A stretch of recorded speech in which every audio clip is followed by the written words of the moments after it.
Hello, everybody, and welcome to Sunday Brunch. This is RM here with you today, and it is a beautiful Sunday. I'm glad to be here with you all. Russ should be joining us shortly when he gets in. He's technically speaking, he is actually on vacation, but he's going to be coming to join us shortly, hopefully. And I do want to say hello to Tom Jr. Jackson, my moderator, collaborator, and good friend. Tom, I hope you are well. We are all good people. So good to see you here this morning, as usual. And guys, please make sure you check out Russ's Amazon storefront. As I said, he will be here hopefully a little bit later. It's good for him to even agree to come on now anyway, because he is on his vacation. Just want to thank him for even taking the time out for that. And also remember Rod Thunderhart's new book, See Through Love, which is definitely available for purchase. And also, don't forget my Roman Empire Matters channel, guys. Oh, and here is Russ. Russ, how are you today? Turning up the sound. I'm sorry I'm late. Hey, we just started. In time till I got here, like Big Joe. Hey, Exactly. Russ, it's so good to see you today. good to see you too, Artem. How are you? I'm doing great. It's a Sunday. It's another day to warmer weather. Feeling very good. How about you, Russ? How are you? You're stateside, aren't you? I am. Yeah, I'm in Memphis at the moment. We just went to the shops and got my coffee, and yeah, it's going great. I'm really excited. I'm loving it. It's my favorite place. I'm with my favorite person. So yeah. She said she's going to pop in and say hello. So you never know. You might get to see Wendy on camera just now. That sounds wonderful, Russ. I'm sure everybody will be excited to meet Wendy, and I'm just so excited for both of you. You are looking very happy, Russ. I can certainly say that the smile on your face, it's pretty clear why you are smiling so Well, much. this is why. I'm going to hand you over.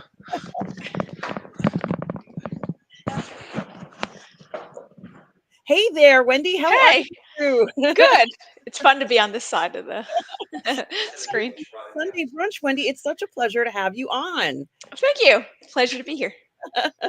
And Wendy, of course, we've been hearing so much about you. I've had the pleasure to meet you a few times as well. Of course, remotely, this very much the same way. But many of the viewers here have never met you before. It's such a pleasure for you to come on and let us see you, of course. And certainly, you are such a lovely person, Wendy. And Thanks. I particularly love the love story between you and Russ. It's kind of, I'm like, you guys have to write something about that because I want to see That'd that. be awesome. Actually, Yeah. we watched Roadhouse together last night. I know we're Yes. going to talk Oh, about today. yes, Wendy. So, what did you think of Roadhouse, Wendy? I never watched the original, and I know the vague idea of Patrick Swayze, bouncer. But this one, it was really good because I'm not normally into action movies, but it definitely held my attention. And it was definitely, if you love action, it delivered. So, Yeah, I agree with you, Wendy. I think it was really interesting. Certainly, there was a lot of eye candy in the film, and I think they know that, like as women were watching, Jay Gyllenhaal looks fantastic. All these guys who are so fit and certainly showing their strength. yes. Very appealing to see, men that way. And I enjoyed it too, Wendy. I didn't realize how much I enjoyed. There was a lot of, it's on the beach. The traditional Roadhouse movie was kind of like in the middle of nowhere, but this one's on the beach, and you've got the water, and it's very appealing. They got the boats. I think they did a good job. Yeah, it definitely. I was telling Russ before, my favorite movies, they have a very strong sense of place. Like, let's say Stand By Me, Oregon, or wherever they are, has a central theme in it. And I felt like in this movie too, Florida, or I guess the key, played a very important role. So, Yeah, yeah, it was and cool. we don't always see movies about the key anyway, because people always think of like Ernest Hemingway. They have no idea like what the modern key looks like. Most people can't even really afford to go down there. Really, you're lucky if you can kind of take a vacation down there, but it's kind of pricey. So maybe people drive through, and it was just so lovely to see it. I just enjoyed it. I think the location was also Mm. ideal. It felt very exotic, and it was like a little piece of paradise. Yeah, I'm actually wondering if Glass Key is a real place. I know Yeah. the Florida Keys, but I don't know. I've never heard of Glass Keys. So something to look up. Yeah, I don't know myself. And however, I think, what was also interesting was this, that connection that they had where the town, they're so tight knit, which I think was so important to show from the original Roadhouse.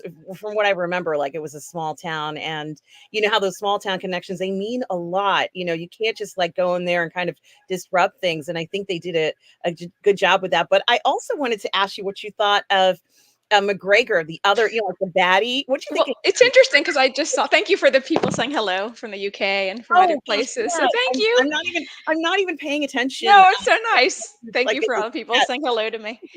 Um, yeah, actually, Stavros, he said that Conor McGregor was the weakest link. And you know what? It's funny because Russ kind of agreed. We were talking about last night. He thought he kind of played some kind of too strong. I don't want to speak for Russ, but kind of caricature almost. So yeah, I think he kind of agrees with Stavros. I don't know Conor McGregor. I said, is he famous? I think he looks familiar. And he said, yeah, he's an MMA fighter. So I don't know his normal personality, but yeah, I think he kind of my opinion, maybe you disagree with me. I kind of thought he kind of stole the show because he was obviously very strong and like a fighter. And so I guess that was the point, like the face off between the two strong guys. But yeah. Yeah, I agree with you, Wendy. And as much as I do love Jake Gyllenhaal, and I would never sort of like push him away, there's no way he's going to beat Conor McGregor in a fist fight. Like that's not happening. So this is very much like play acting. I even kind of looked at it. There were some punches where McGregor's kind of like he has more directed punching because that's what he does for a living, and you knew that punch would just like knock out anybody. So I thought there's no way he could do this. But also, you're right, he did steal the show. He just took over the film, and they had a part in there where it said introducing Conor McGregor. I'm like, he doesn't need an introduction. Once you saw him on the screen and you kind of like saw his personality, it was over. Like it was his show. It was the McGregor show. Thanks. Thank you. Joe just says hello, Wendy. It's so nice of everyone to say hello to me. I feel like I'm stealing Russ's spot, so I should give it back. But No, no, I'd you're love to not. be You're not back stealing his some other spot. point. So, Yeah, thanks. absolutely. You are always welcome. You are not. There's no that. No, you're not stealing anybody's spot. It's just a pleasure to speak to you, Thanks. and thank you for sharing your thoughts. You are welcome anytime, Wendy. Thanks. It was fun because, like I said before, Russ, we watch movies together. I'm very like a 2000s raunchy comedy kind of gal, like Euro Trip. So for me to watch action films and really like them, I think it's a good experience for me because I wouldn't naturally myself just watch the film, but we watched it and I really liked it, and I love Yeah, to it was talk about it. good. That's the thing that gets me. I don't even, to be honest with you, like my thoughts are like they didn't even need to call it Roadhouse. It still would have been a good film without that title or theme. What do you think? Y- Well, actually, Russ, we talked about that, why it was called Roadhouse. And it's because he said it's such a strong, recognizable kind of franchise. I think it would grab people's attention. And that if you know the one from the 80s or 90s, you'd kind of want to see this version. Like that, you're right. It didn't have to have anything to do with Roadhouse. But I think they did it on purpose to kind of grab viewers because, oh, I know that film. Or is that the remake of this? Or so. Absolutely, absolutely. Well, I'll hand you back to Russ. I know he's sitting here all patiently with his coffee. All right. It's a pleasure. Thank you guys. I appreciate the hello and good wishes. All right, you take care of yourself. Thanks. You too. Bye.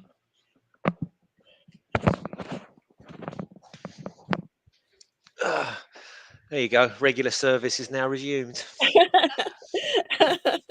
Well, hello, Russ. So, Russ, what did you? Hello. Let's say hello to some people in the Yeah, chat. let's do that. I've been ignoring the chat, so I'm sorry, guys. I've just been, so focused on our guest here.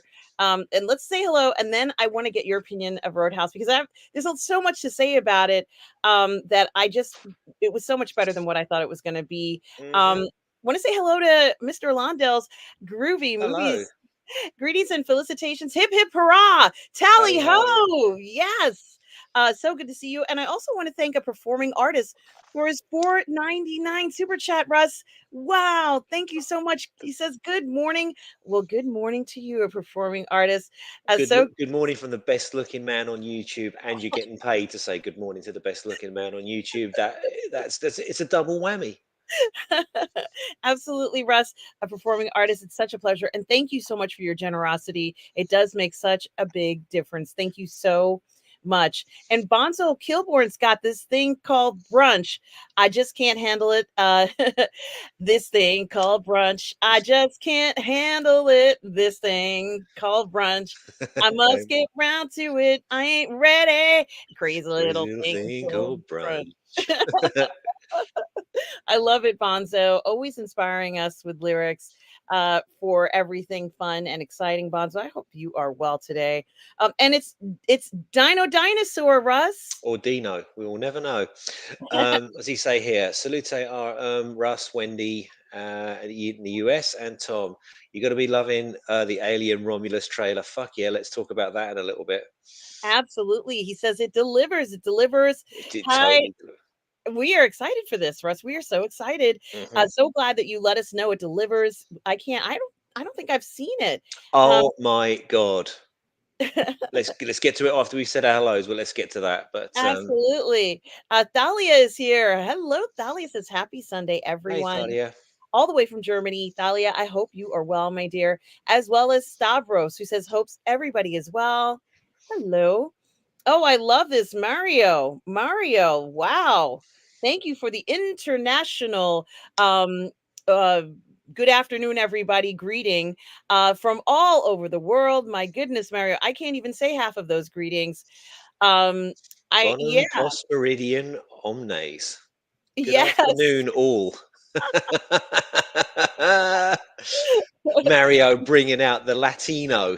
Yeah, boa tarde a todas. I guess that's maybe Portuguese. Mhm. I'm not sure, but I think I might see Chinese, Korean. I'm not sure of all of them, but boy, Mario, it's very impressive. I even see Greek, Russ.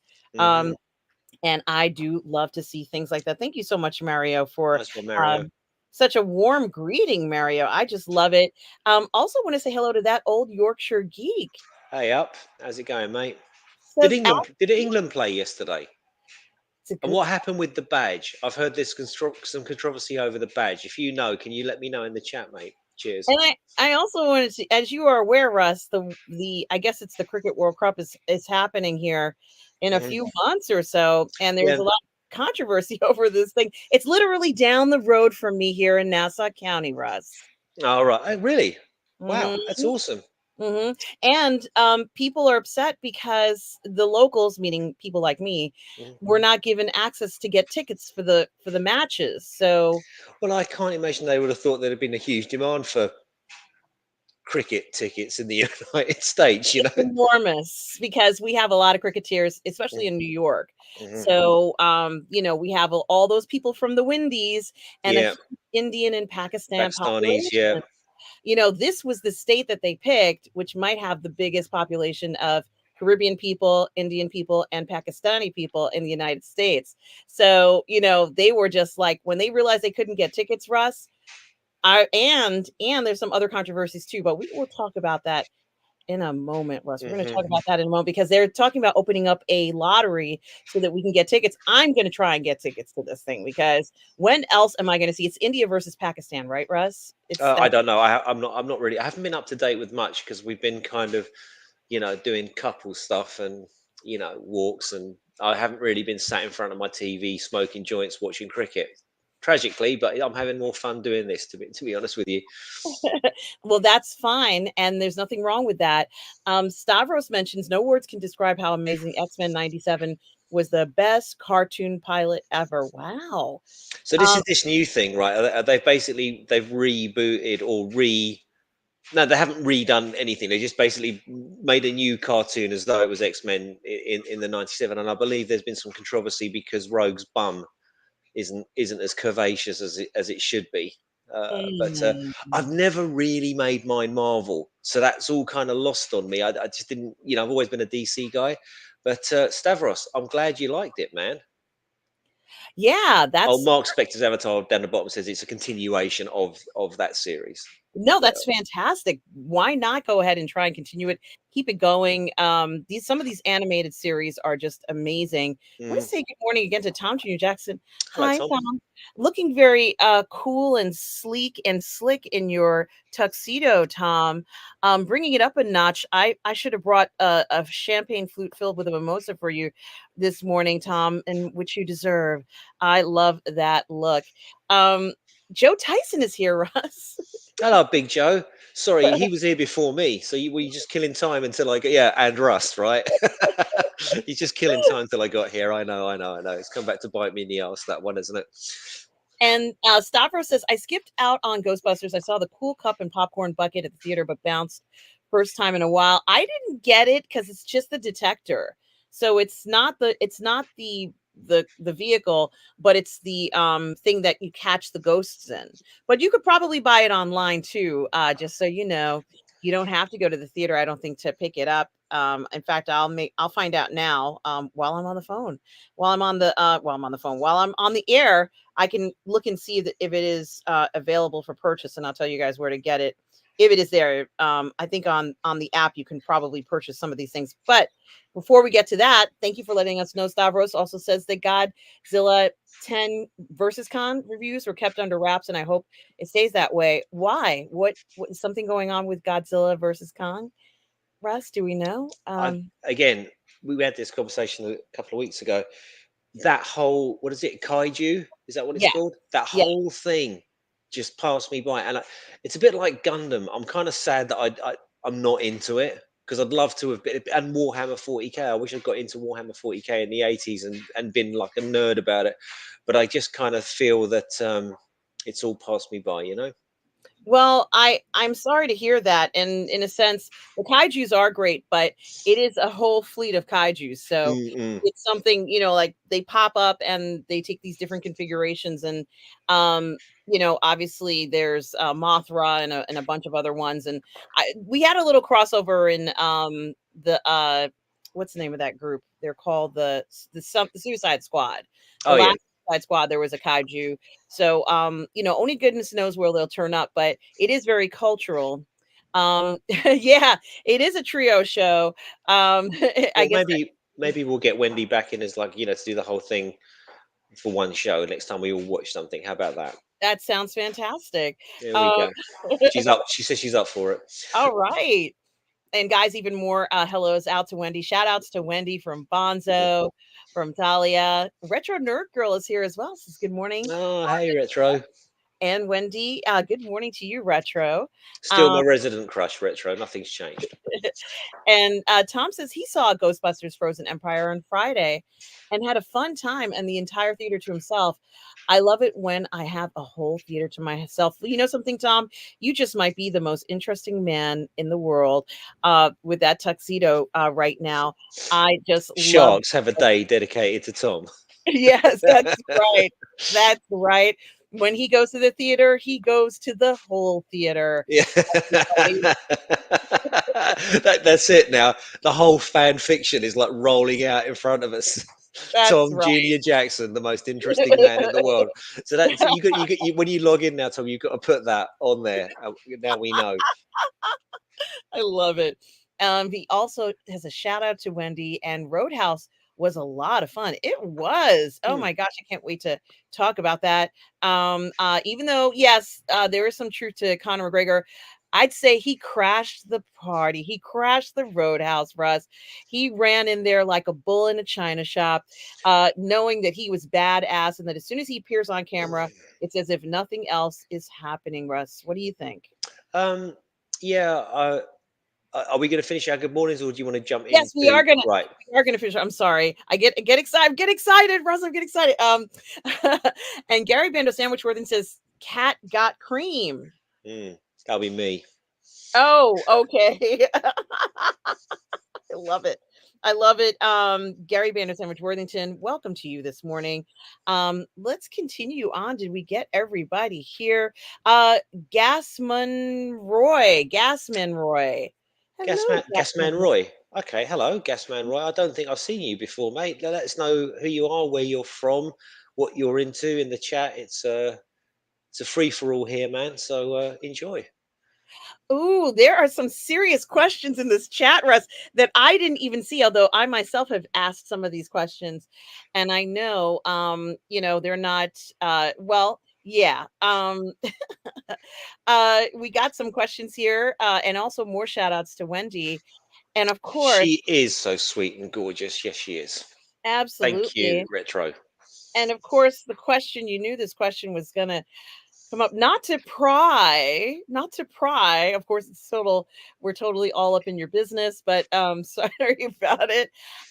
Yeah, this is a good question. Russ, would you like to answer this? Not to pry or sow any ideas, but is Wendy wearing an engagement ring? She is. Well, congratulations. Congratulations. Congratulations to you and Wendy. We are so happy to hear this news. This is so wonderful. Yeah. Oh, this is so wonderful. What a wonderful day, guys, everybody. Sharp-eyed Bonzo. Outed on camera. I'm waiting for Aston Kutcher to come in. I don't know. Well, this is such wonderful news. Congratulations to you both. And it couldn't have happened to a more deserving couple, Russ. Just so happy and excited. I've gone all Um, fucking red. it's so wonderful. Oh my goodness. What a wonderful morning this is turning out to be, Mhm. Russ. Congratulations to both of you. All righty. Um, and everybody is still it's hard to go after that. Yeah. The show's over. Yeah, that's it. See you later. Yeah. Speak to you guys later. We'll see you next week. Mr. Alondo's Groovy Movie says, I wasn't that fond of the original Roadhouse, so I'm purposefully avoiding it. No, no, no, no, no, no. Mr. Rondo, you better watch this one. This one is fun. There's some segments in it, Russ, where I saw they like did at the end credits where they just show you the credits. Like it's kind of, an afterthought, but they use kind of like this nice stop motion graphics where Mm.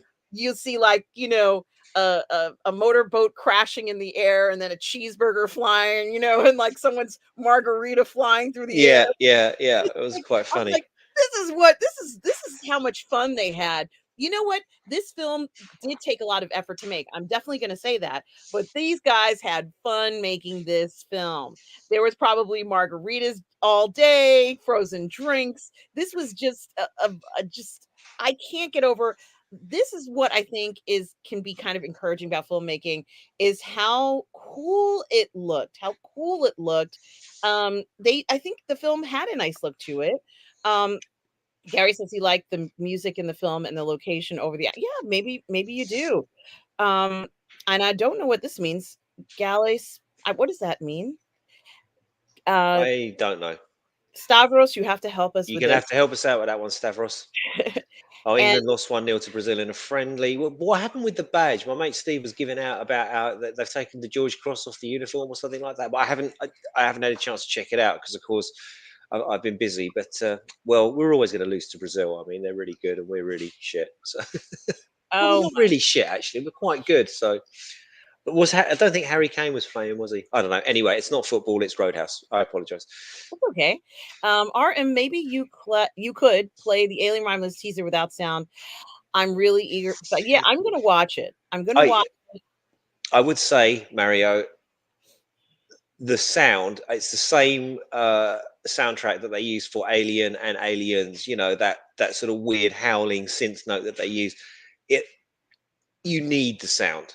Like, if people haven't seen it, it will be wrong, I think, to show them without the sound, because put your headphones on, Okay, remember those films and how great they were, and look at that trailer and boom. Yeah. I'm gonna And, watch it in the living room where I have the bigger, like normal speakers, mhm, where like the room shakes, that kind mhm. of thing. Yeah, I'm gonna brilliant. I'm gonna do that. And oh, Dino Dinosaur says Brazil won 0-1 near 0 England creation. Yeah. No Queen in Madison, Folan little impact. Bellum kicked out of the game. I didn't Oh, know so that. Bellingham got sent off and Foden was crap. Well, it just sounds like a disastrous performance. And Dino, are you in England then, or you just follow Yeah, soccer? is he that's a good question. I don't know, Russ. I hadn't thought about that. That's something to think Because about. that's quite specific. That's quite specific. You know, It Bellingham is and quite Foden and all of that. Yeah. he follows. He's on it. He Hmm. follows that. For sure. Mr. Londo's Review Movie says, I'm waiting on the new season of The Boys and Fallout. Fallout looks incredible. I can't wait for that. And so is Retro Nerd Girl, who says, I'm looking forward to Boy Kills World. That movie looks insanely entertaining. Wow. Yeah, You is that Skarsgård kicking the crap out of everybody, Guns Akimbo style movie? Yeah, it looks good. It does. And hello to Darth Plato, who is also here this morning. Hope you are well. Good to see you. Thomas Bartholdi is here, Russ as Hey, man. well. Says, good morning, Thomas. I've been seeing you on Facebook a lot with your family. Thomas, hope you are well today. So good to see you. Who else? Thomas Bartholdi says, Tom is the only man in the theater. Um, I had an only man in the theatre experience, which is going to sound far more pervy than it was. But I was off work one day, and Underworld Awakening had just come out, so it was me alone in the cinema with Kate Beckinsale on her leather-clad bum. It was awesome. I was like on my own in there because I went to the first showing. I think it was like 11 o'clock. I love it, Russ. And, it's just those fun experiences when you have in the theater like that. It's been a very different kind of experience in the theater these past years, but at least the theaters, for the most part, are showing movies, even despite the enormous amount of films that are just being released directly to streaming. So that does count for something. Also, let's see what we have here. Um, Mark oh, Spector's Avatar says that he's not looking forward to the Crow uh, remake. Um, yeah, I think Mark Spector's Avatar, that one landed like a bit of a wet fish, didn't it? I think we said before, just make it, you know, I don't know, Sebastian Draken or something like that. Just don't make it Eric Draven and you've got a free pass. But you're instantly inviting comparisons. Yes, it's almost like remaking Enter the Dragon. Don't do that. Don't remake Enter the Dragon. Just leave it alone because it's always going to Enter the Crow's the same. It's like his signature piece. It's his final film. You run a hide into nothing because all of the original fans are going to be out with their knives going, well, this is better be the greatest film ever. Newer fans aren't going to care so much because there's no brand attraction for newer people. So, yeah, a bit of a bad call. It sort of looked like uh, John Wick meets The Crow in a way, look, I'm sure it will be fine in the same vein as the remake of Roadhouse was was fine, but I doubt very much, and I could be completely wrong, but I doubt very much it will have the resonance of Brandon's movie.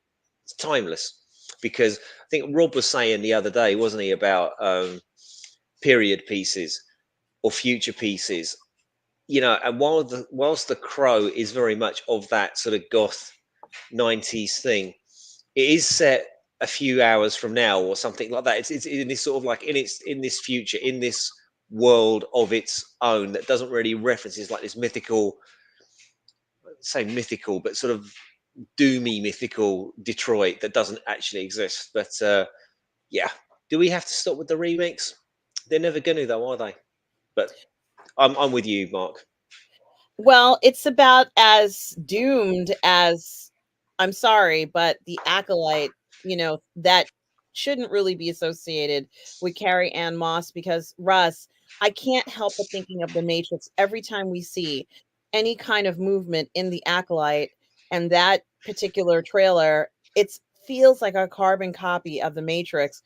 She can't shake that film in this type of setting. It's almost it's really bizarre. We're talking about a film she did over 20 years ago, and yet you can't take your eye off of that despite having actors that look great. Carrie Ann Moss probably should not have been in it. What do you think, Russ? Um, Yeah, I guess it actually didn't strike me like that at all. But I imagine when you see her like jumping up in the air and spinning around and doing all the Matrix things, you kind of thinking to yourself, yeah, probably wasn't the best idea. However, having said that, she is having a sort of mini resurgence of late. actually Carrie Ann Moss has done well off that Matrix belated #4 sequel. She seems to have done quite well. And she did a film with my mate Kevin, I think, for Mind's Eye, and now she's moving on to this with The Acolyte, and that's kind of huge for an actress that hasn't really, actor if you prefer, hasn't really broken a lot of ground since that trilogy came out. You know, it's not like she's been up there with Keanu Reeves having the career that he's had since those days. So, as someone that was a really huge part of not really my generation, I was just a little bit. I loved the film. Don't get me wrong, but I was never into it like I was into Aliens and all that stuff because I was the wrong age for it. So for people of a certain age, you know, like the 35s to 40s, that's their formative film. I think it's delightful and wonderful that she's coming back with a bit of a splash. And as much as everyone's hating on it, I kind of hope it's good. And in a way, it kind of Disney are good at making trailers, and it kind of flatters to deceive. Do you remember how excited we were when we saw the Obi-Wan trailer, and then Obi-Wan actually arrived, and it was just, oh god, it was so bad. And Disney, you keep wanting to give them a chance, don't you? You keep wanting to, maybe this one will be good, and of course it never is. But hopefully, maybe. Well, I am going to say that in regards to the trailer, it does look like an action film. And Mm. if let's say Star Wars was not associated with this, I would say this is going to be a pretty interesting action film. That's what it looks like to me. I'm not necessarily feeling, the force in it, or let's say science fiction elements to it, which is fine. It doesn't have to have those over top kind of thing, but Well, I'll admit it kind of does. I mean, I think that's where this trailer sort of fails on every level, doesn't it? You know, it doesn't tell you when it is, it doesn't tell you where it is, it doesn't tell you what the stakes are. You know, and you need the job of the trailer is to sort of interest you in what's gonna go on. I'm parroting Rob because he was basically saying the same thing the other day, and this does none of that, and it's kind of it's just counting on the fact that you know what's going on. You know, it's counting on the fact that you recognize. We all do recognize the brand, but the assumption that you know about the High Republic, and the assumption that this is 100 years before um, Vader and all of that stuff. So we'll see. I mean, oftentimes I've been known for damning things before I've seen them, especially with the lack of Mikey recently. He's not here to nag me about it. Well, something, I think, I hope it's going to be good too. I don't think there's anybody here who wants it to fail. I'm just can't get over how ingrained some of the movements are, and it does look like they have legitimate martial artists in this story, Russ. Hmm. Some of the actors look like they might be trained martial artists. So if that's the case, I'm like, it feels like an action flick. Who knows? They might have some pretty interesting things in it that will Here's be the thing. started. Here's the thing. That Romulus trailer and that Acolyte trailer, I watched them both once and once only. Can't remember anything about the Acolyte trailer apart from her going like that and someone was sliding back. It's the only thing I can remember about it. But the Romulus one is like seared into my mind, like it was. But we'll get to that. Yeah, and yes, we will get to it. More congratulations to you and Wendy, Russ, Thank you. for Stars Plato, from Retro Nerd Girl, that old Yorkshire geek, Joe Tyson, Big uh, Joe. Gas Manroy, Thanks, Gasman Roy. and Thomas Bertoldi. Everybody is wishing congratulations to you and Wendy. It's so wonderful to see this. And look at this. Look at this. We even have, holy crap, congrats.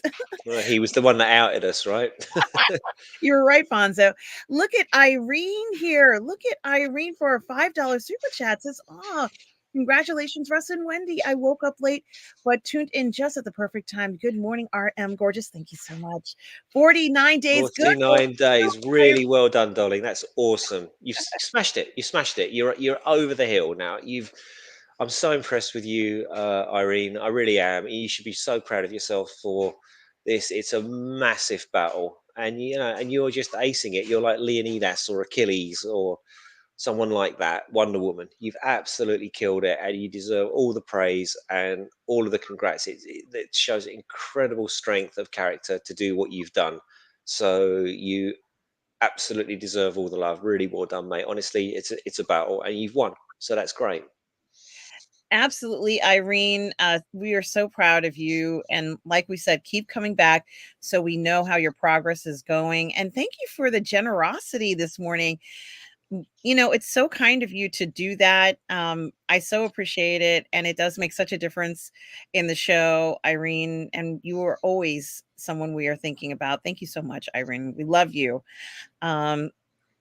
And more congratulations, Russ, from Gary Vander Sandwich Worthington. Thanks, Gal. Um, and that Old Yorkshire Geek says the England badge was changed to reflect the different colors of England strip since 1966. Oh, okay. Thank you, Old Yorkshire Geek. I appreciate that. So, yeah. And I think, Maria says, you're right. The sound is great on the teas for the alien. Isn't it, though? Wow. Gosh, I'm so excited for this. Wow, this is just so amazing. What an amazing morning. It's been okay. We're getting an answer from Dino Dinosaur who says, London born. No Oh, I Bellingham see. card. Okay. They got no yellow cards for kicking Bellingham out of the game. Oh, So why? how did he get kicked out without? What is it? Straight red? Oh, I don't know. Anyway, we're not Wow. talking about football. Oh my gosh. Okay, thank you, Dino, for letting us know. Let's see. What else is going on here? All right. I don't know what's going on here. Sounds like what they happen when okay. He says Nike just wanted the publicity by pulling blue and purple on the England Red Cross shirt design. Looks terrible and lazy. Wow. He shouldn't be interfering with the George Cross. That's absurd. It does Yeah. sound odd. Luminara is here. Hi, Oh, Luminara. there she is. Hello. The queen of Figure Flex Friday. Mhm. Luminar, it is such a pleasure to see you. I hope you are well. I hope you're enjoying this spring, and it's good to see you. Thank you so much for stopping by. Mr. Lando's Groovy Movie says, the moment I saw Skarsgård in the Joker makeup, I immediately bought a Blu-ray of the original Crow. I knew at that moment Hollywood messed up. Yeah, like we said, Mr. Londo, why? Don't. It's tone deaf. It's really, really, really, really tone deaf, and I think that's the problem. It is, and Bonzo makes a point about the acolyte. Why is thank you the Wing Chun Kung Fu in a Star Wars movie? Boo. Oh, Yes. come on, Wing Chun rules. I knew right away, even just by the look of the actor and the way he was standing, that he probably was a martial artist. And I'm like, I'm just waiting for. I actually was, some of the costumes in, obviously, this is not news, in Star Wars inspired by Asian designs. So I was looking at it and I was like, oh, okay, this is very interesting. But I also think that they can run into trouble if these the lead characters are not strong enough. Mm. And I'm sorry, but sometimes when we see some famous actors trying to do fighting scenes where they're they do some training, but they're maybe not dedicated to martial arts, or fighting is not their thing, and then they have to train for a few months to do a scene, and then they have to fight against somebody who is a martial artist, like Leah Santo, who is a well-known martial artist, against somebody who isn't. You can see the difference. It doesn't look authentic. She doesn't look like a Jedi master. She doesn't, and we had this with Rosario, didn't we? Like she just was really slow and all that sort of thing. And that's not Rosario's fault, because she's not a lifelong martial artist. But I would say this: which one was it? John Wick 3. Halle Berry goes into Stahelski's office and she says, "I want to be in this film," and he goes, "No, you don't." And she says, "No, I do." And he said, "Well, it's like 6 months of training, lovely. Keanu's been training martial arts since 20 years now, right, Russ? The Matrix. Like that got him into it, and he's been doing it ever since. And everyone's seen the famous video of him doing all of his things. you're Disney. If you're going to put Rosario Dawson up there, make sure she looks as good as Ewan and Hayden did in the Sith movie. Like those guys were going for it, and they trained for months and months and months and months and months. Well, fine, okay, we're making the acolyte, the Ahsoka. We know who's going to be in it, right? Rosario, before we even start, you've got half a year of training. It's all you're going to do for the next 6 months. We'll pay you, but all you're going to do is train martial arts and swords every day, 5 days a week, 6 days a week, whatever it is. So she looks like a natural at the end of it. And I, if I just don't understand that they've got all these resources, use them, but they don't.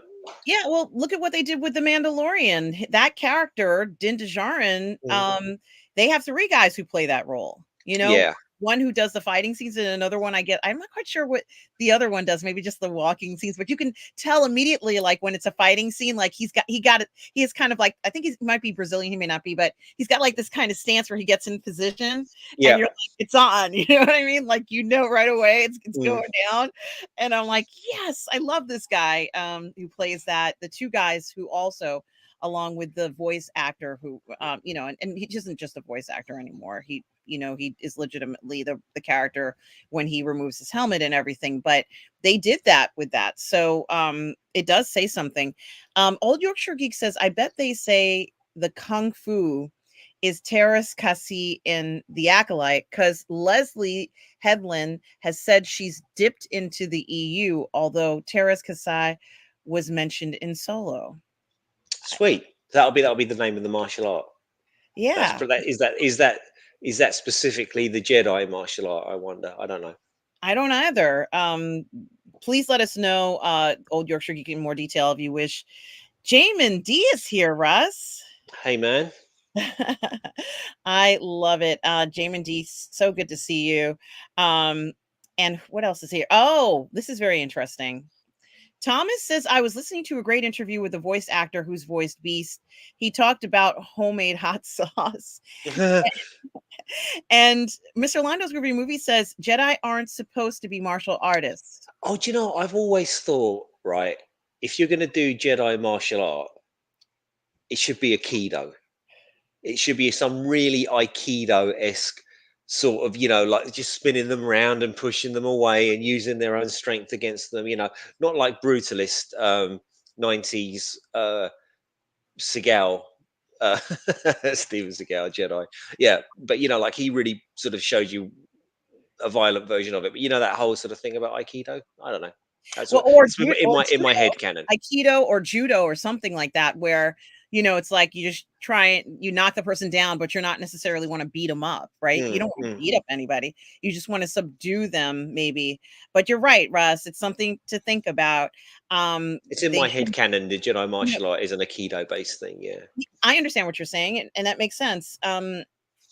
Dino says, RM, only one word that is said in the Alien Romulus trailer is run. Okay. Oh no, RM, you've really got to see it. I mean, you really do. Like, I haven't been this impressed by a trailer in a long, long, long time. Yeah, and Darth Plato says, just watch the Acolyte trailer. It looks like Matrix in combat movement. It sounds like an alternate universe story. They could almost say that a lot of it is copied from, I'm sorry, but the film that everybody was, you know, saying was bad, that I totally loved, the Snyder film that just came out. Rebel Moon. Yeah, they're trying to think outside of the box, but first of all, nobody can copy Rebel Moon. Like, you can't copy that film. It's way too complex. Because well, it is, because it's a copy of everything else. So you just be copying whatever bit of Rebel Moon you're copying something else that Rebel Moon copied. So let's make no bones about it. You know, it's definitely it's a mashup. Is Rebel Moon? They're trying to make the Acolyte kind of like an outside of the box thing, but unfortunately, there are too many similarities to the Matrix. I think you know, it's just something that's inherent in what they've done. They may not even be aware of it, but I'm sure Carrie Ann Moss is aware of it. I think maybe she even, I'm not going to say she suggested it, but she did look good in that film. And She did, yeah. she comes across as looking good in that. But I mean, maybe people will be happy with it. This possibility too that some people watching it may have never seen The Matrix. That's something else to think about. Um, since which is something a possibility. Mario says after seeing what Disney has done with Star Wars, with the exception of Andor, contrary to what George Lucas says, it seems to me that Disney is already in the hand of amateurs. Ooh, it's very profound, Mario. Yeah, and it's kind of spitting facts, really. Yes, yes, this is very true. And thank you for letting us know about that. Let's see what else people are saying. Um, Russ, you and I have a lot to talk about. Brogu's here. Wow, people are here today, Russ. People are popping in. This is like it's a really hopping, popping kind of Sunday. And such great news as well.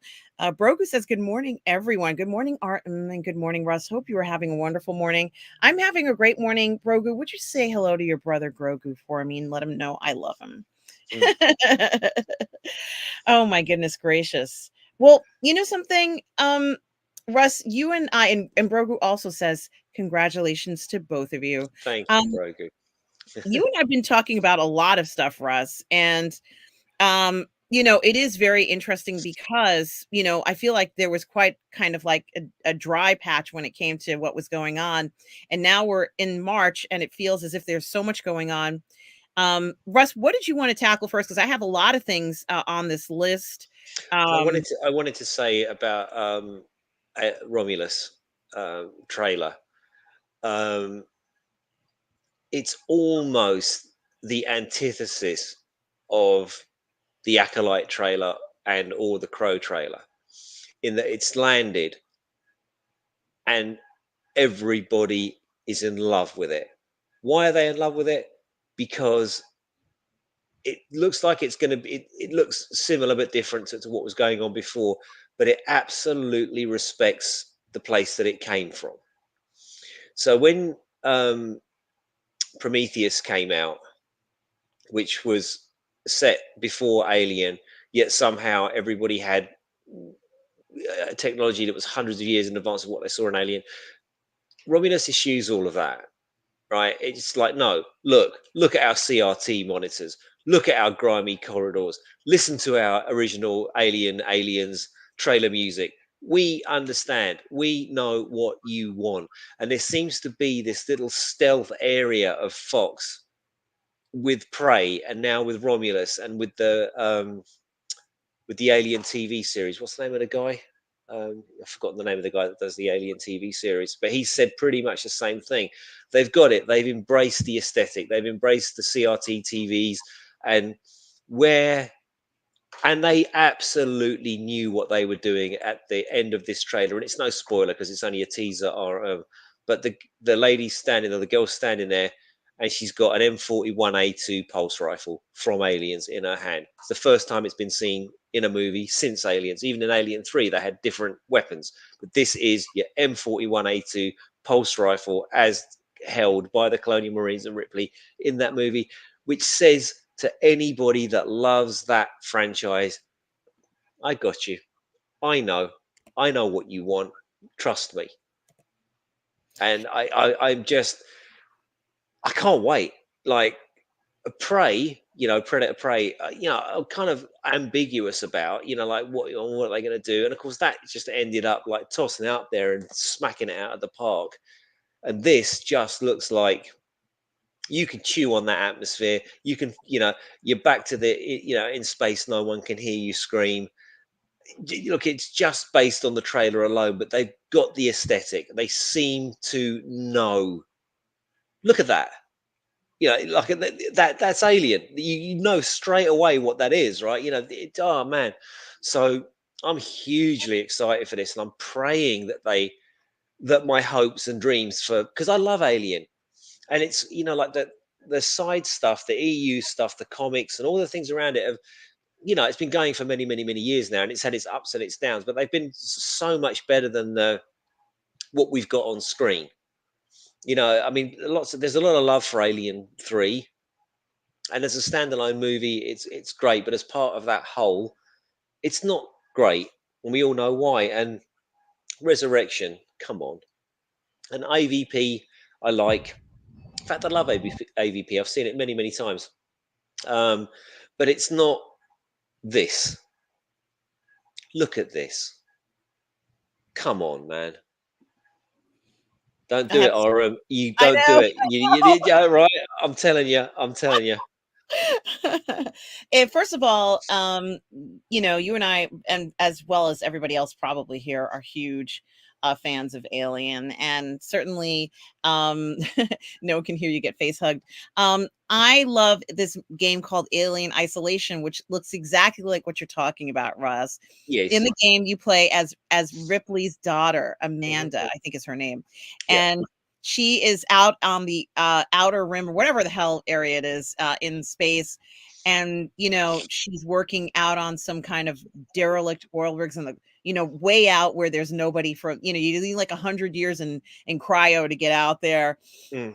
and she's out there, and it's just one of the best uh things out there, because somebody approaches him, he says, look, I know why you took, they have to say in a British accent, I know why you took this job out here. Hmm. I Oh, know so your mother went that's really missing. good. Oh, really? Yeah, that's pretty good. I know, and so they tell her, it's like, we know why you're here. You took this because your mother went missing, and that's why you're out here. So what happens is she takes the job because she's looking for her mother. She doesn't say, I'm looking for her mother. She's not obvious about it. Mm. She doesn't say, I have to find my mother no matter what. But the exciting part is that there's you get this follow through, the payoff. At a climactic point, you even get to see a derelict ship. It's a whole bunch of cool stuff. There's a captain who's got a KMA attitude. There's all Mm. sorts of cool stuff. There's explosions, and you're on a spaceship or a space station way out in the middle of nowhere called Sevastopol Station, and it's the best thing ever with all those old clunky machines. You even have androids that are trying to kill you. Russ, I haven't even beaten that game, and I'm still playing this game. We just want that type of horror and level of fantasy when it comes to it, this horrific thing. And I think when we see just even the lighting, the darkness inside of these artificial environments, for the most part, these alien ships that have that shape and remind us of that incredible Geiger, I guess that's how you say his name, design. We want all of that back, and it could be a story that could be told for quite a long time. There's so many other stories. There's even those audio stories that I was talking to you about, Yeah. Russ, where, Yeah. they explain what happens in between. There's the new one about Chavez. I think there's an audiobook about her. Mhm. So people are eager for this stuff, to hear these stories. And But this also takes place in between um, Alien and Alien. So this is like during that 57-year period. Don't do it. Don't do it, I RM. just play a little bit. I just play a little bit. You're going to ruin it for yourself. Honestly, you Okay, need okay, you need the sound with this. Trust me. okay, okay. It is. It looks like it's everything that we want, and it's really simple. And if you're Disney or James Gunn, DCU, or whoever, do what they're doing. Do that. Go to the stuff that you know that they love, and don't change it too much. Give them the same but different. This hasn't got anything to do. So that's the one thing with isolation, is this sort of, there has been a sort of theme with the Alien movies to sort of cling on to Sigourney Weaver and cling on to the Ripley recognition, whereas this one, maybe I understand that there's a nod to Covenant in it. I think you see the wreck of the Covenant or something like that. um so I've never really much minded the winks and the nods, but it's a big universe out there, and it's not only Ripley and Hicks and that are facing the alien. There are other people, there are other scenarios, I guess. So yeah, just do the same but different. And Fede Alvarez really seems to have, it's almost like he's a filmmaker that watches YouTube, and like those two guys that did Miss Marvel. They're obviously they're big YouTube fans, and for them, they weren't allowed to do what they want. But it seems like he has been allowed to do what he wants. And yeah, this I know what you guys want, and I'm going to cater to the fans, and I'm going to make a good film that will get non-fans in to watch it. But this is a franchise, and it's a franchise with an inbuilt fan base, and an inbuilt fan base are fans because they loved what they had. And then you come along like Ridley Scott, and yeah, that film made bank, but it's one of those divisive ones in the fan base, and the follow up to that Covenant didn't do well at all. In fact, it never got a third one because people were just like, no, no, we don't want the mad android who invented the alien. We don't want this. We want what Fede Alvarez seems to be giving us. Hmm. I do want to elaborate on that a little bit. And Bonzo says, I got to fly. Bye, Bonzo. Everyone have a great week at Positive Fandom. Gorgeous as ever. Oh, Bonzo, you shouldn't have. Russ and Wendy, here's to many, many, many happy years. Thank you. Just a thought, bachelorette party on Coruscant. Why not, right, Bonzo? And then, of course, an after party on Namos. Bonzo, you've read my mind. I'm going to have to bring back that character right before Andor starts, guys. I'm writing some skits just to enjoy that. Thank you so much, Bonzo, for your kind words. Retro Nerd Girl talks about how it looks like someone poured a lot of love into Alien Romulus. I'm excited to see if it will live up to that trailer. And Russ, you're right about the sound. I also wanted to mention, and this is very true, the sound is an incredibly important element. I was on some kind of forum, and the people from Film Courage were talking about how can you tell if, like, if a film, how much money was spent on a film. And it is true, the sound is an important part, but I always say the lighting too. Mm. And in some cases, not all, you can kind of see if the lighting is off, the film, it's not right. It's there's something wrong with it. And Alien is one of those films where the lighting has to be Has to be perfect. right. Yeah. You can't mess this one up. It has to be the right tone. It has to be the right glow. It has to have the right vibration to it. Even blinking lights, Yeah. lights that The are strobes that they use and all that sort of stuff. Yeah. behind screens, whether it's faded, whether it's bright light, whether it's muted light, and on the computer terminals, the lights have to be right. We know it's going to be some funky green, right? It's not going to. It's going to be a DOS. It's going to be DOS. It's going to be green. And they had the yellow ones for it was orange, wasn't it? For the clunky laptops for the Sentry guns in Alien. I remember it was orange text on there. Yeah, that's what we want. Give us some DOS monitors. Fuck off big tellies like we used to have, because they didn't know in those days that we were going to have flat screens and swiping and all of that business. So yeah, amazing.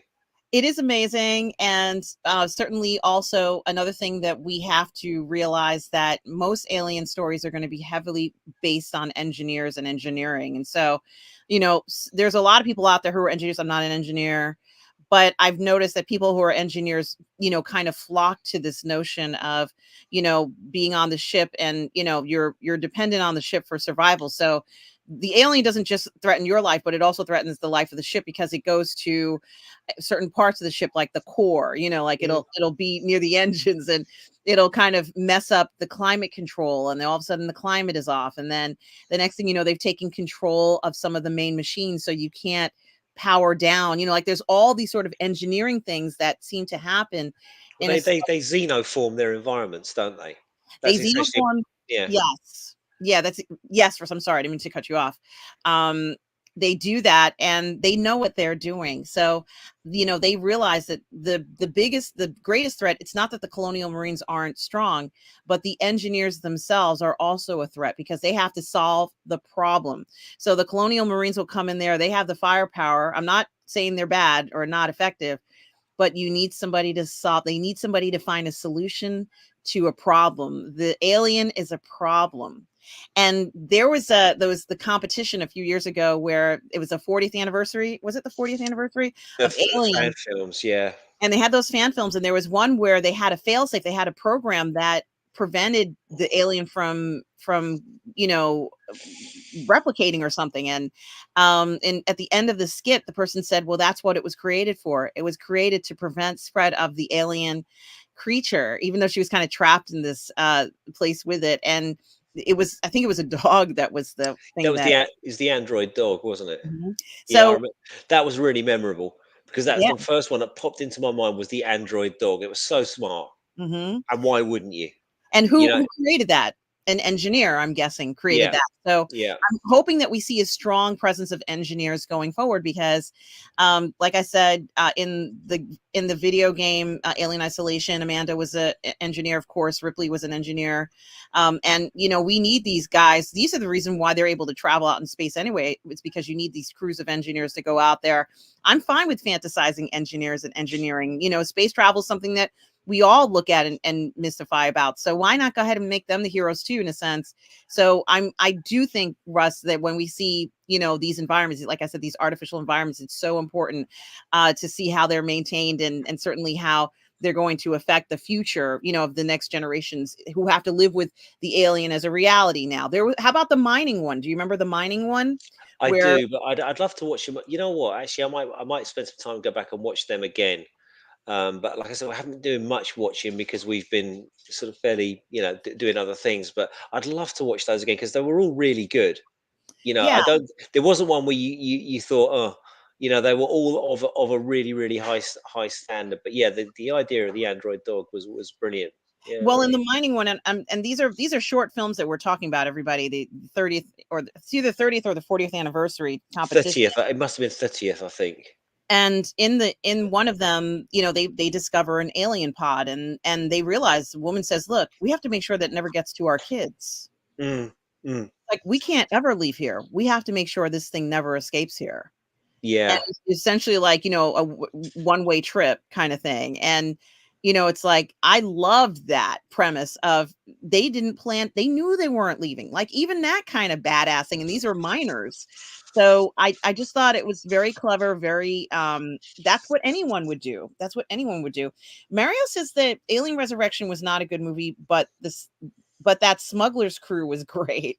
Yeah, it's just, I think that's when the sort of period when Sigourney Weaver really was very, very powerful. And she's got a very artistic um, sensibility when it comes to cinema. And she's into French cinema and New Wave and all that sort of thing. And just, I think she insisted on Genet for that film. This is the guy that I think he made Chocolat or something like that. And it's like, yeah, dude, look, this film, Alien Resurrection looks amazing, but not the right team to do that. And actually, you'd think Joss Whedon would be the right guy who kind of got it, but they didn't get it, and it was a black comedy, and but then it didn't really want to be a black comedy. So you had the horrific scene with the Ripley 8 clones and all of that. It just was not good. So yeah, I agree, Mario. What was the one with the prisons? Alien 3. That was Alien 3. Okay. Okay. So, I just like the beginning with the prison. That was a nice touch. It's brilliant, and Alien 3 is a good, or the assembly cut is a really really good film. Dare I say, in isolation, but to have major canon characters hand waved off at the beginning. I'm not saying you can't kill Hicks and you. I'm not saying that you can, but you need to kill them on camera. You need to tell me how the facehugger got on there. It's no good referencing the facehugger sound effect at the end of the credits in Aliens. It's no good doing that. Like, how did it get on there? What happened? How, because we saw what happened. And why couldn't they be bothered to make the capsule look like it did in Aliens? It's just simple things like that. But so the whole sort of premise of the thing, you've gotten rid of two major characters off the bat, hand wave them out of the way so the story can happen. And when people talk about bad writing or lazy writing, that's lazy writing. Well, what happened to Hicks and you? Oh, they died. Well, and some people will argue that that's just the nihilistic nature of the alien universe, and I would say no, it's just lazy writing. They just, especially, if you're not watching it as just a viewer, but somebody that knows the history and knows the crap that went on around that particular film and the constraints that the director was under and how many, were building sets for a different movie and then had to change it and so on and on and on and on. But yeah, not great. But in and of itself, it's a masterpiece considering what that guy had to go through, Fincher. You know, and he rarely talks about it. I mean, he's a little bit more loose about it these days. He's made some comments in an interview recently, um, but he said, he got fucked. He got fucked. That's what he said. Like, what is it he said? Nobody hates that movie more than me. Yeah, because he was there, so people can criticize it as much as they want, but he literally turned around and said, "Nobody hates it more than I do, man." Like, can you imagine? Imagine it's might be given like the prize, and then you're not allowed to do what you want to do with it. It's like what do they call it? Poison chalice. It is a poison chalice, and Mr. Orlando talks about xenomorphs are supposed to be intelligent as well as super aggressive. Yeah, they certainly do have a different thing. There are alien comics where the aliens do have where they kind of try to capture the aliens, because what happens is after there's kind of a scene where I guess maybe it's Alien 3, I can't remember exactly, where Ripley and Winona Ryder go back to Earth. That's the fourth one. And at that point, the aliens have completely populated the entire Earth. So they're living on Earth. It's gotten out of control. And, nobody wants to be on Earth because now Earth is no longer free of aliens. Like the worst case scenario has already happened. Mm. So, they're on an Earth that has already been taken over by aliens. And there's a whole comic book series about what happens and how this occurs. And Yeah, honestly, I Earth don't War. yeah, exactly. And I don't remember all the details, but what I do know is that there's a lot of crazy things that happen with the aliens. Like they try to think they can control them, and it's absolutely ridiculous. There's some people who are actually sacrificing themselves to become hosts for the aliens. Like, well, yeah, in the Earth, I think what happens in the Earth War comic is his like nutty general sort of has this idea that he is going to he's trained xenomorphs to retake Earth, because the only thing that can beat a xenomorph is a xenomorph in his mind. So, but of course, that doesn't work out well for him in the end. But there you go. so yeah, Russ, I can't wait to watch it. I'm going to watch it and certainly comment on it. I also wanted to ask, I also wanted to ask and mention that there are a lot of old movies that are popping up on Wednesdays over the next few months. It might be at Regal or at some other theaters, but a lot of people are watching. Like The Matrix is also going to be shown on Wednesday.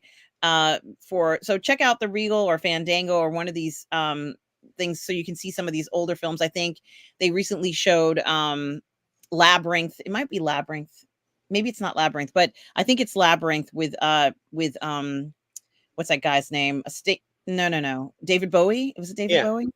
Yeah, that was in the theater. They also have The Matrix. They have a bunch of things. Inception.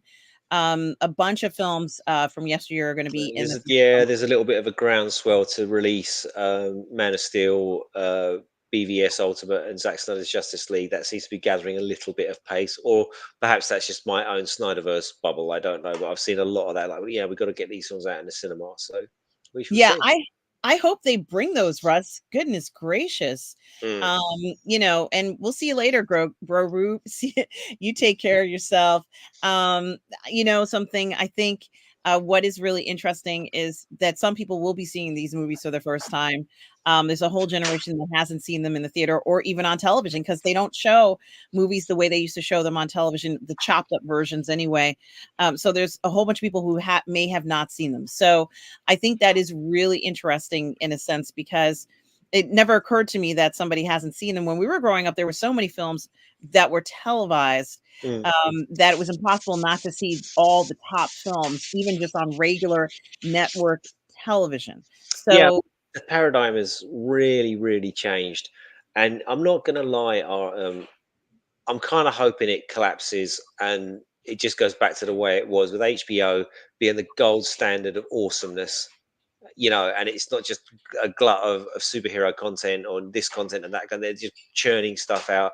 Amazon was there doing its different projects, and it's just a new show on Amazon. Yeah, it was brilliant. And Netflix, everyone just licenses all their stuff to Netflix, and we just get back to going back to the cinema, and you have to wait 3 or 4 months, and we go back to DVDs and all of that. I mean, Rob talks about this often, that the Lion King made $1 billion in physical media alone. So I don't know. I doubt it would happen, but you kind of hope that this idea just collapses and they all sort of look at it and go, "Do you know what? We're spending billions of dollars making shows that nobody watches, nobody cares about. If there's a family of four, that family is going to subscribe, and it's going to subscribe once, and it'll be paying us once a month, and that's it. And then if we continue to pump out crap, they're going to unsubscribe. It would seem to just make sense to roll it back, but we don't know. But that's kind of my hope, that it just goes back to the way it was, because I love DVDs and special features and the box sets, and then the steelbook, and then the director's cut and all that. I'm terrible. I actually gave all my DVDs away when streaming came out. I gave them to the injured soldiers at the barracks. But I'd love to. Yeah, I want the old ways back, Artem. Yeah, I do too. And, I think that it's really important to mention the fact that physical media has a life that just keeps going. So even though it may appear, I guess, in a sense, that, there's no point in keeping it, or there's no point in producing it, I beg to differ. I think that we're going to see, even though a lot of these physical media companies are not producing as many things that we'd like to see, I think it is really important to note that people are still watching physical media. And I have no idea whether or not these streaming services, you see, it would be different if the streaming services had everything available, but they still don't. There's still films that are not available. And at this point in the game, there shouldn't be a situation where a film is not available. Well, So, that's right. So in this, I'll give you an example. The original Roadhouse. I can't get it here. Now, I used to have it on DVD, so I could have just, well, obviously I'm in the States, but like I could have just popped it in, but like, you can't get it in the. Was unable to pay for it, etc., etc. It's just it's a real pain in the ass. But if you've got it on DVD, you just pop it in. But the one thing I did want to say about DVDs. Now, this is going to appeal to maybe a niche part of this audience, but there's a brilliant film from the 90s called American Samurai, and it's a tournament movie, and it's got Mark Dacascos in it as the baddie, and it's such a good film. However, when you watch it, it's kind of butchered in terms of its cuts. And I just read recently that the director Sam Furstenberg has got hold of the negatives somehow. He's got all of his old footage, and he's releasing an uncensored director's cut of this obscure thing that he made back in 1992, whenever it was. And I'm so excited for this. Like I watched the trailer, and it's just like, look, it's a 90s cheese fest tournament movie, but I love it. It's one of my favorite all-time martial arts movies. I've ripped off so much from that film and things that I've like literally. I love it, and I'm so excited to see. I will pay money for that. I don't care if it's $50, $60, $100. I want that Blu-ray. I want it, and I'm going to have it. I feel like how Rob feels about everything, but like that's like a real Rob thing. He doesn't care how much it costs. If he wants the thing, he's going to have the thing. And this is yeah. one of those things that I literally don't care. I'm having it. So there we go. Well, I did just want to show you guys. Here's one of the movies that's going to be showing this Wednesday. It's Chinatown 50th anniversary. I've never seen that movie in the theater. Have you, Russ? No, God, no. For $5, it's going to be showing. And then if I go to the next Wednesday, which is I guess April 3rd, the movie that's they're going to, oh, there it is, The Matrix. There we go. 25th anniversary. That's going to be showing. Then if you go to the next Wednesday, can I go further? I don't think I can go further than that. Oh, yes, I can. On the 10th, let's see. Where is it? The Dark Knight. It's You went probably past, you went past it. Inception. Oh, look, it says. No, it's The Dark Knight. You've gone past it. Oh, I'm so sorry, guys. Up. Keep going. There you go. There you Oh, go. They just haven't got. oh, the that's picture why, for it. because I didn't see the picture. Yeah. So The Dark Knight is going to be in theaters that Wednesday. Well, And if they're showing The Dark Knight, where the hell's Man of Steel? good point. And then I just want to show. Oh, that Civil War. That looks mint, by the way. Yeah, it does look great, doesn't it? Yeah, Civil War's gonna be excited for that one. Make a ton of money. I have a feeling that's going to make. Wouldn't it be funny if that made $1 billion? Interstellar is going to be showing on the 17th. I'm definitely going to see that. Yeah, Sam's going to. That's one of her favorite films, believe it or not. I believe it. When I went to go see it the first time, I had to leave early because I had to catch a train, and so I didn't get a chance to see the ending. Interstellar Inception. and then Inception. I But definitely. these are all Warner Brothers movie. Where's Man of Steel? Warner Brothers, come on, make me happy. Well, I did just want to mention it because some of you guys have not seen these movies in theaters, and it's going to be fun. Like if you get a chance to buy tickets for $5, it's worth it to see it. I just must pull this one out of the chat room. Hold on a second. Yeah. Um, Thomas Bartholdi says, "I'd love to watch American Samurai again. I have a guilty pleasure for that martial arts film." Yeah, me too, man. It's so awesome. I love that film.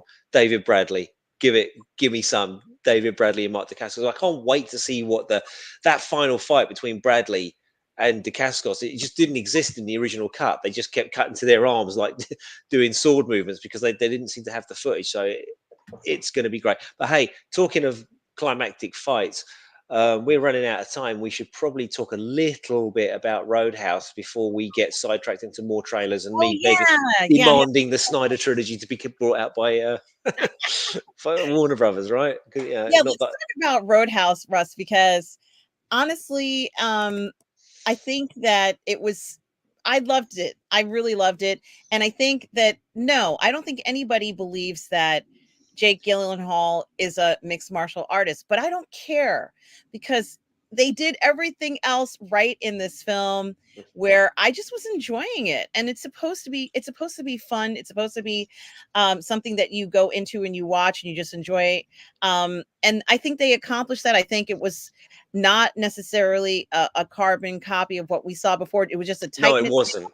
No, it wasn't. That it was very different. The same but different. I think they accomplished that. Sorry, RM. No, no, you're that's fine.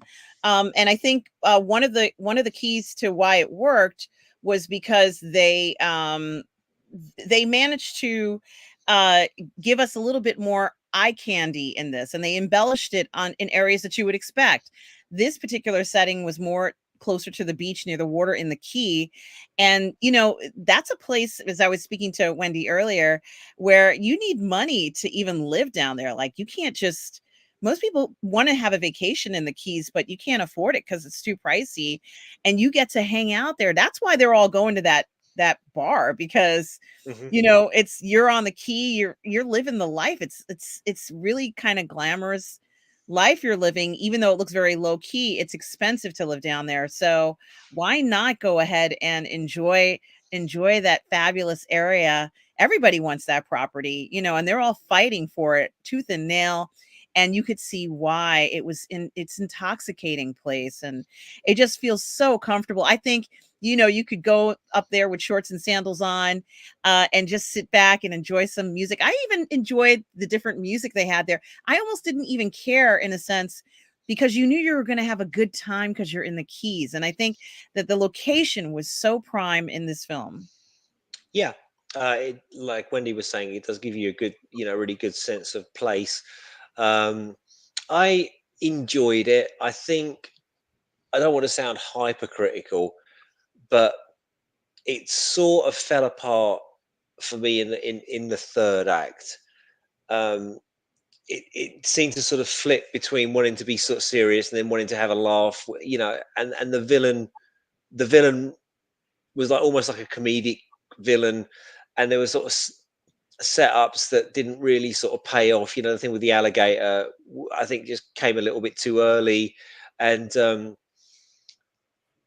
I think Conor McGregor was a really poor choice, or perhaps he was not a poor choice, but the way he was utilized did not showcase him in the best light. I think that might have worked rather better, as opposed to sort of like trying to transport Conor McGregor UFC fighter persona into this character, because McGregor's known for his trash talk and his nonsense and all the rest of it, and he's swaggering around. He just the guy is not an actor. Don't make him act. I think he could have been far more effectively employed as a sort of dark destroyer and a much more deadpan character. I was imagining him saying, in a more deadpan way. You know, I've got a tip for you: never let anybody get this close. And just be more deadpan as opposed to so rambunctious and over. He was really, really OTT, and it sort of stuck out, especially when you're going up against an actor like Gyllenhaal, who really sort of inhabited this sort of like slightly shy, introspective guy with, once he's pushed too far, as he says, you know, then he can't control it. So don't push him too far. And he was wonderful in the film. She was wonderful. But McGregor, no, yeah, as I say, I wish if you could do it over again, make him, maybe use him, sure, but make him a different character. And I just think tonally, it was just a little bit all over the place. However, that's really sort of nitpicking and looking at the script and looking at how they did it and all the rest of it. This was thoroughly, thoroughly, thoroughly entertaining. I had a good time watching it. I enjoyed it. Um, you know, I like the idea they leave it open. I like the idea that they even tell you, you know, they're really on the nose with it. Yeah, this is like a Western where the lone gunslinger comes into the, you know, like literally they actually say that in the film. And I like the way he literally goes off into the sunset, or almost literally goes off into the sunset at the end. And, you know, maybe Jake Gyllenhaal Dalton will return for another adventure. I do wish that they had released it in the cinema, despite the deal that they made with Amazon and so on and so forth. So I would say, you know, 3.5 out of 5 for me. You know, but with this kind of film, it's never going to be like, do you remember the RoboCop remake? There's not, Yes. yeah, well, yeah, but not many people do. And that's kind of the thing, you know, like, will they be talking about Jake Gyllenhaal's Roadhouse in 40, 35 years time as they talk about Patrick Swayze's Roadhouse? You know, it's, there's the brand recognition there. Yes, because, you know, even my daughter Sam, who's never seen Roadhouse, knows what Roadhouse is. It's one of those. It's a bit like The Godfather. If you've never seen The Godfather, you still know what it's about, and you still kind of know what happens in the Roadhouse. Is one of those timeless classics that they want to remake, but when they do remake, it's never going to be as good. Again, with the Crow, you know, people aren't going to be talking. Well, unless we're completely wrong, but I can't imagine that they'll be talking about this version of the Crow 30 years after, as we talk about Brandon Lee's and looking back on it. But I was just about to say, maybe we shouldn't judge them against these classics on which they're based. But if you're going to base it on a classic, you're almost inviting that comparison. But, you know, one thing I did appreciate about Gyllenhaal's Roadhouse, or Lyman's Roadhouse, if you prefer, um, is that it did try to do its own thing, and it was very violent, you know, and that was all to the good. You know, it didn't pull any metaphorical punches. Let's just put it that way. The fight scenes were good, not great. I think, but the final fight, I said to Wendy last night, I said, you know, they shouldn't have given Gyllenhaal a bad leg. You know, they didn't need to. Oh shit! Well, I don't know if that's a spoiler, but it's free, guys. You can watch it on Amazon. I just thought they didn't need to do that. I would have much rather have seen a combat that didn't rely on that. You know, that you didn't have to give the hero a disadvantage, because clearly this guy is stronger, and actually Gyllenhaal was already up against it with this guy. So it's just little decisions like that. But hell no, let's not give it a hard time. It's fucking great. I enjoyed it. I enjoyed it. It wasn't a slog. It kept me entertained the entire way through. Yeah, and as I said before, there's no way. I think we all know that it's not that I'm not. Yeah, I'm sorry. I'm not convinced that Gyllenhaal is an MMA fighter in this, and nor am I convinced for a second that he even could stand a chance against McGregor. It didn't matter, and I think that sometimes with films like this, where we see that there's this challenge, and they're trying to put a star, which Gyllenhaal is, up Mm, against McGregor, who is obviously, you know, they're like introducing him. I'm like, everybody knows who this guy is. You know, mm. he doesn't even need an introduction. You know, as I said, as soon as he pops on the screen, the camera, you know, shines. You know, it's like you can see light shining off of his Well, body. yeah, I think that's because when he pops on the screen, he clearly was popped for steroids. I mean, look at him. He looks like even his face has been working out. I mean, come on, man. Look at the guy. He's literally roided out of his mind, isn't he? Um, I have to just digress slightly to say to Steve, the old Yorkshire geek, that Every Which Way But Loose and Any Which Way You Can remakes next. No, just don't. Just Steve, no, no. Yeah. And another thing that we didn't see in this one that was kind of in the original was that this one was not, I would say, overly sexualized. And there was kind of like a sense, I'm not going to say that there was going to be like a bunch of love scenes and all that. Inherently this was kind of like a laid back kind of beach life kind of movie in a sense. Yeah, and it had that vibe. Yeah. The way that everyone was walking around with their shirts on but open. Everybody had shorts. It was that kind of. He was barefoot more often than he wasn't. And that bar just smelled of sawdust and lager. And everyone should have been smoking. I think what's also interesting was when they've got I'm sorry guys, the car inside the place, you can kind of see it there. And someone's like, Do you know what, Oram? That's the sort of bar actually that would have been a feature.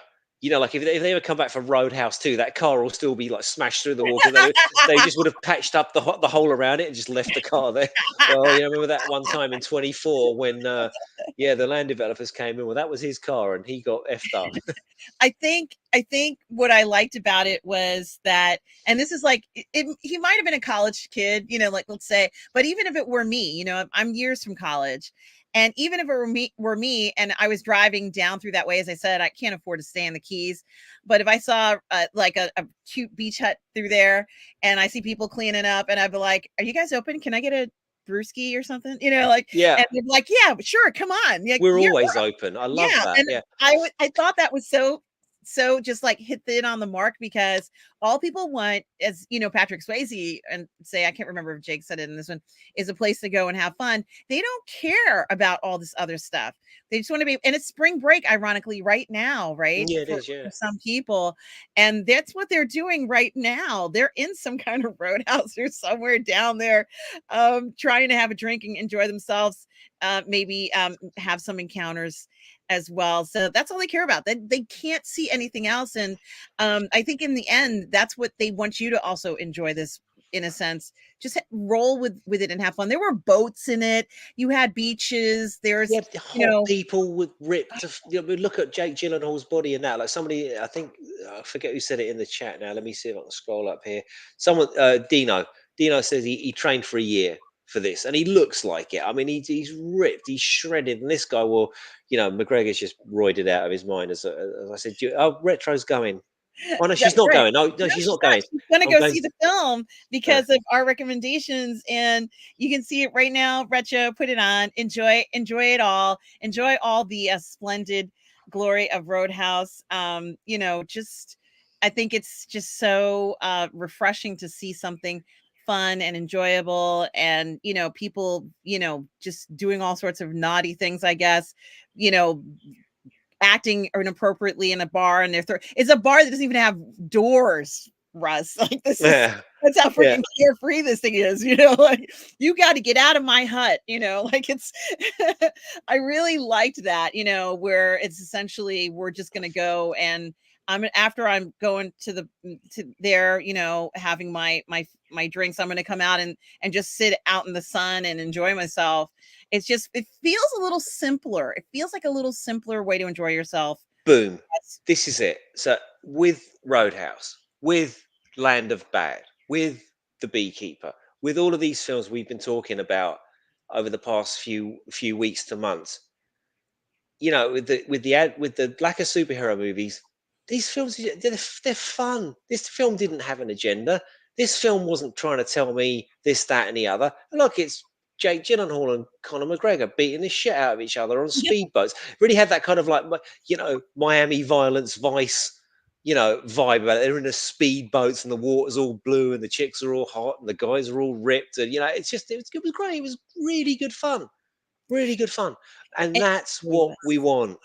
Just good fun. And And you can tell they had fun filming this, right, Russ? yeah, look, it looked like it. It really did look like it. Look, everyone was having a blast. I mean, the villain was hilarious. Like, he wasn't the strongest villain. You have to say that he was kind of an inept baddie, Yeah. but there was something, charming about him. But as I said, just at the end, it just all sort of unraveled a little bit for me. But I just love that Portuguese actor whose name escapes me. Mario will Oh, know, I and love him. I yeah, love that man we and were we were, his daughter. Oh, so wonderful. but I knew. that I'm guy has sorry. made a career. Yes. He is a drug dealer, right? If he actually had to become a drug dealer, that guy has been a drug dealer in so many movies, right? That Yes. he probably knows exactly what to do. The Big Dick, as he was called in the film.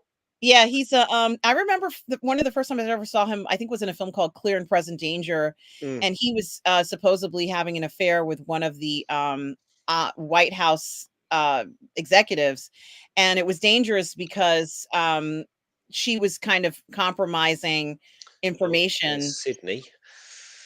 And I'm looking for a regular, maybe they don't have very many photos yet on there, Hmm. but for the photo gallery. But guys, I did just want to mention that it's a fantastic film. Go and see it, enjoy yourself. Don't worry Mm. about like this photo here, Russ. I think looks more like an MMA match, you know, Yes. picture, but this is not what this film is about. It is a fun, romp. It even though the ties run deep, you know what I mean? And Yeah. everybody's tight.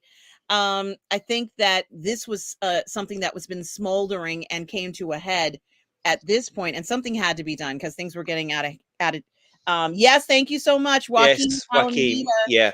Thank you so Yeah. much, Mario. Hollywood's quintessential dealer. The poor guy is like he is just everything I've seen him in. Oh yeah, that's the drugs guy. And this is the daughter, Daniela Melchior, that you were talking about earlier, Mario, who's absolutely wonderful in this too. I want to say hello to Vicman de Santiago, who Hey says, man. "Hola, Russ," and "Hola, RM." Hello. But I think, Russ, this is, you know what, Earthflater, I might take you up then. I might start a roadhouse. Let's see what happens here. Yeah. But it'll be a beach house roadhouse, just like this one, right here in Long Beach. Why not? Um, I did want to mention, Russ, the idea of making entertainment for entertainment. Mm. And you don't have to. And I know I talk about sex scenes a lot and all this stuff, but let's just be honest. The men carried the sex in this one. Oh, You know, they were shredded. That like we all dream of having bodies like that, but none of us want to put the work in to get there and get paid millions of dollars for doing it. But I mean, shots. Yeah. it was yeah, it was good. It was a throwback. It was a kind of 80s throwback. Let's be honest. And somebody said, I think it was our man Stubble said it had lots of callbacks in the original. And I think what upsets me, because I couldn't get hold of the original beforehand, I couldn't really spot many of the callbacks. I kept expecting them to say that they thought it'd be bigger.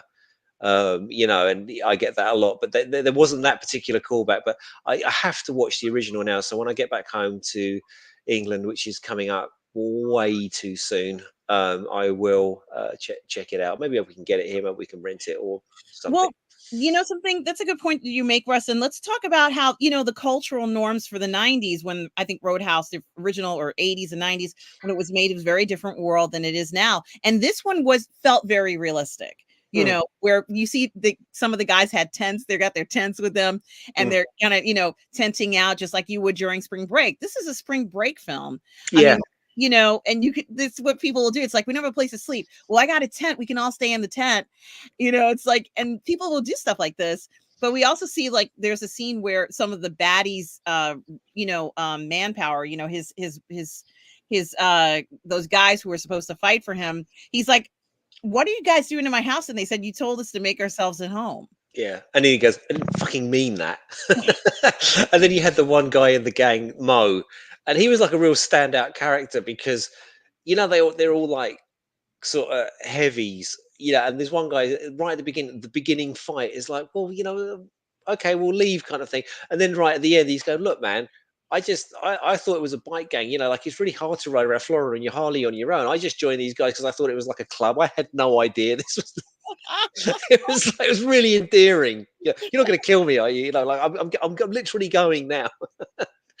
I thought Yeah. that was funny. Oh, I tell you what, yes, I wanted to address this.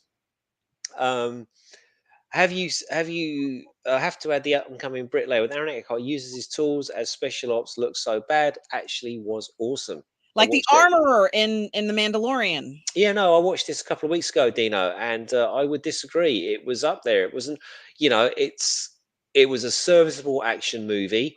Um, he very much was the lead. It didn't pander. It didn't do anything like that. I mean, Nina Dobrev was the female lead in this movie, and it was almost like the people who wrote this are sort of hyper aware, or not hyper aware, but aware of the criticisms, because there's no spoilers, I guess, but there is a scene in the movie where Aaron Eckhart and Nina Dobrev, they go and break into this house, and of course the massive, gigantic South African guy, I think he's South African, um, turns up, and it's his house, and he's like 6'6", built like a brick shit house, and he's fighting with Aaron Eckhart, and Aaron Eckhart's getting his head kicked in, and then Nina Dobrev tries to save him, and the South African guy just turns around and punches her in the face, and she's unconscious for the rest of the fight.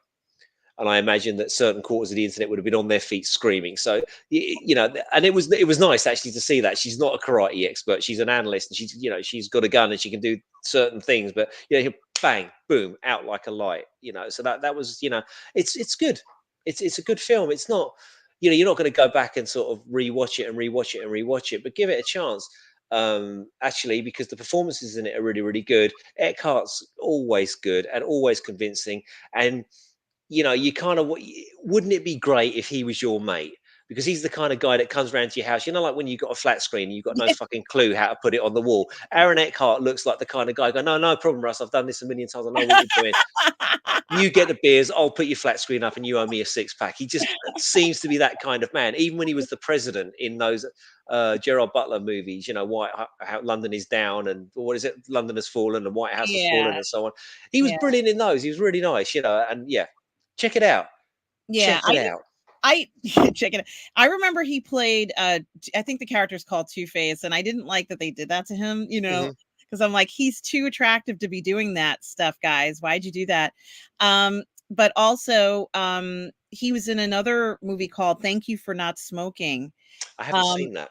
It's a very odd, I wouldn't call it a dark comedy. I don't even know what you would call it, but of course it's about smoking cigarettes in particular, and some very odd manipulations of smoking lobbyists. But you guys here are not into this sort of stuff, but he's brilliant. He has a very smooth touch.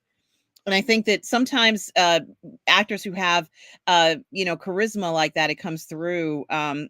Another person I think who has that is not the younger Skarsgård, but the older Skarsgård. Is it what's his name? The father? Is it Stellan. Stellan?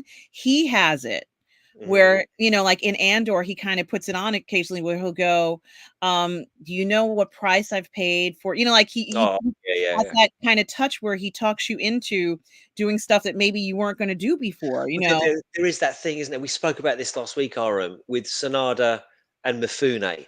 And as much gravitas and presence as Sonada has, and then you sort of compare him to Mifune, and it's just not a fair comparison because that man is like, god of being good, god of presence, Mifune. Yeah, but yeah, no, you're absolutely right. You can't put that stuff in bottles, and this is why these people, there are a million good actors out there. There are a million great actors out there that aren't famous, but they don't have, as that Simon Cowell show, they don't have the X factor. And you can be as good and as good. It's like this. I was talking to Wendy about this the other day. Do you ever watch like SVU? Special Victims Unit. You must have seen it. Doom doom that one, right?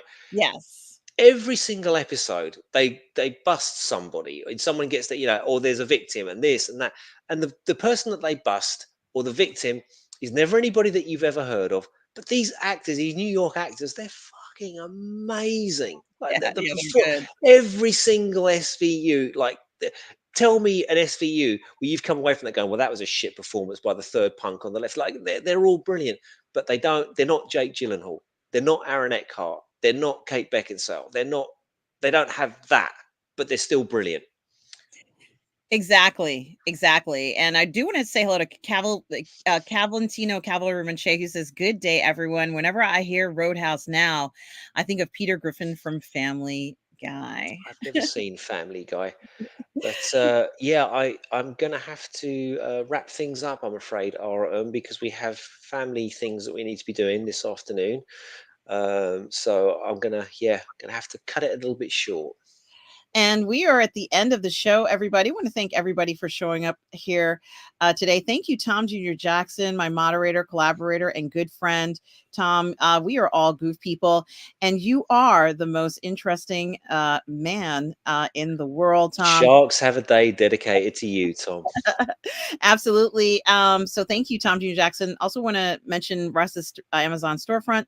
Guys, make sure you keep that in mind along with Rod Thunderhart's storefront as well for his new book, See, See Through Love. Also, guys, don't forget I have my Roman Empire Matters channel, Oh, which yeah, you and I are Claudius. going to continue, right, Russ? Claudius, I haven't watched it. Can we continue that when I get back? Because I haven't got iPlayer here. Mhm. We You can. know. Mm. And also want to thank again a performing artist for $4.99 super chat. Performing artist, thank you for your generosity, and also to Irene, who's doing so well. Irene, we are so We proud. love Irene. Thank you We love so. you all, guys. In fact, We certainly do want to thank everybody for being here. I'm going to let you guys know what's going on over the next few weeks, and thank you guys so much for everything, for the support, and guys, remember, thank you so much, and yes, and congratulations, Russ and Wendy, thank to you. your engagement. Everybody is saying congratulations. Have a wonderful Yeah, week ahead. so Yeah. busted. And guys, remember, no matter where you are in the galaxy, always remember to please be kind. Thanks Take so care. much, guys. See you soon. Bye.